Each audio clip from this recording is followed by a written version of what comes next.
What's up, people? Listen, I'm about to step into this vacation Bible school, and this dude that is teaching in this vacation Bible school, he is wrecking it. But let me say this though.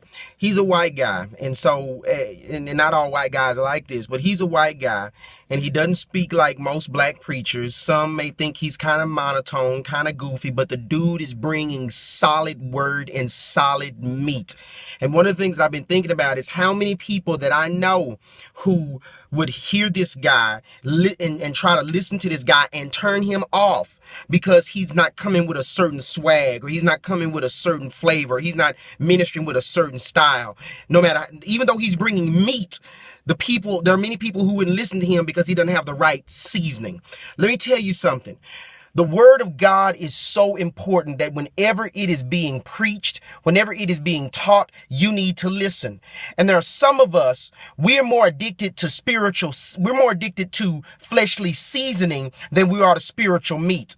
When I say fleshly seasoning, so many people are drawn to personalities, they're drawn to ministry styles, and they're even drawn to certain people. If Bishop so-and-so is not speaking, they won't hear it. If Lady so-and-so is not giving the word, they won't hear it. If there's not a lot of hooping and hollering, a lot of and all that other stuff, they won't hear it. No, but no matter how deep the word is, if it's not given a certain way, some people turn it off.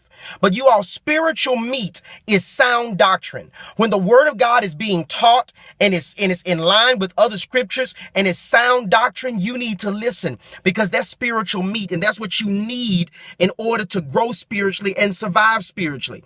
You know, I was looking at this show called Naked and Afraid, where these people very stupidly go out into the woods and take off all their clothes, and they have to survive for so many days.